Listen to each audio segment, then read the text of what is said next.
According to Dr. Ben, the original name of Africa was Alkebulan. Africa, the whole continent, was also called Ethiopia. As a matter of fact, the Atlantic Ocean was called the Ethiopian Sea. So there were several different names. Africa was really described by different tribes. It wasn't a whole monolithic society. But eventually, they named Africa after a European. Africa was not called Africa. It's actually named after the one who actually conquered the Carthaginian, Scipio Africanus. So they usually, the Roman types of system is that the conquering general gets to name the region he conquered. He gets his name to be placed on that region. So Scipio Africanus is they named a certain terrain after him. So everybody just said, well, let's call it Africa or Africanus. But if you look to Dr. Ben's work, you find that it was called Kush, and you find it was called Alkebulan.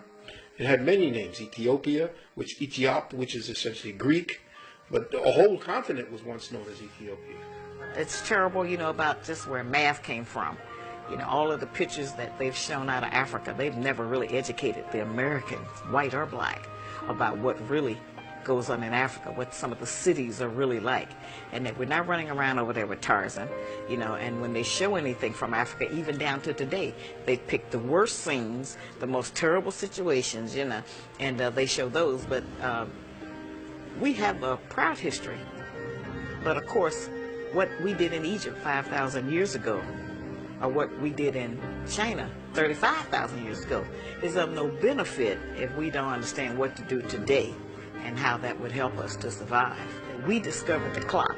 We did discover the wheel. Black man has never been a caveman. You've never been in the cave. There's no history of it. You've ever been in a cave. We discovered mathematics and the alphabet and writing and all of those great things that they have built a foundation on, that they came and got and took back to other countries. We don't know what Africa would be like without the white influence. We don't know what it would be like without the Rockefellers and De Beers and all of them. We don't know what Africa would have been like. We do know that there were greater places in Africa other than Egypt, which is the only one they let us know about. Concurrently and simultaneously during the Pyramid Age, there are great things happening in West Africa. But we very seldom. There are nations known as Dartichet. Dartichet is now, would geographically presently be located where Ghana is. We had the Nat culture, which is where we today would call Nigeria. We have the Monomotapa Empire in what today we call Zimbabwe. There are over 300 stone structures in southern Africa.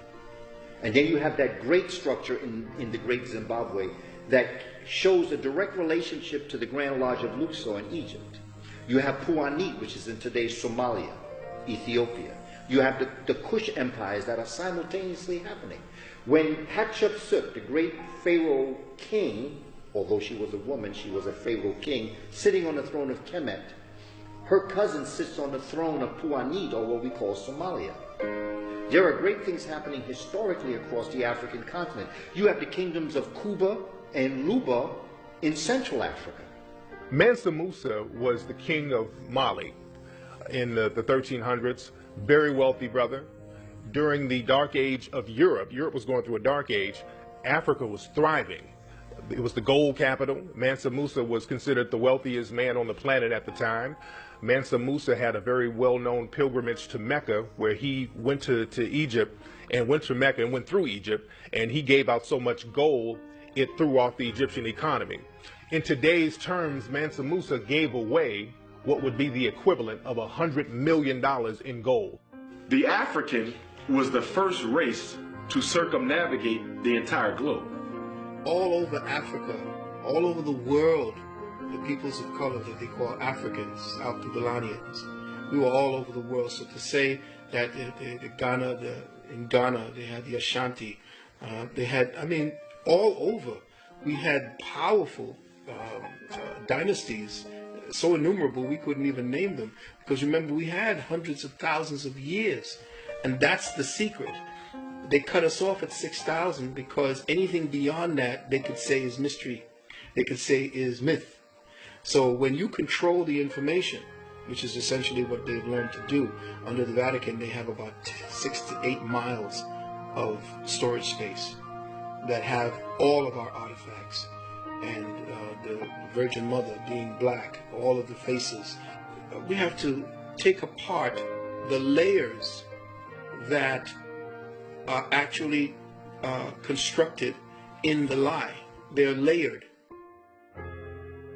For instance, you have a discipline in academia called Egyptology. Now, what is Egyptology? They say, well, it's the study of Egypt. Well, no, it's not the study of Egypt. Egyptology was created by the Vatican in order to make sure that there was a screening mechanism in place to explain away the truth that was being excavated every year, that kept giving them proof of who the ancient Kemites were. So Egyptology and Egyptologists are essentially agents of this information. Where else do you see a society, a people, and a way of life actually become a science? Unless you have specific purposes to make sure that the information that you are gathering on those people are given the proper perspectives to maintain the lie. So you don't get an Americology, you don't get Europology, you don't get Russiaology. Richard Pryor, right? When he had his special back in 1977, there's a scene. They only allowed him to do 5 shows. In fact, they were rather ignorant because it took him 5 shows to realize what the brother was really doing. Richard Pryor, there's a scene where he goes in to the pyramids, and he is carrying the bags of the archaeologists and the anthropologists who are of European descent. And they're talking amongst themselves about what this find is and its importance, the greatness of it.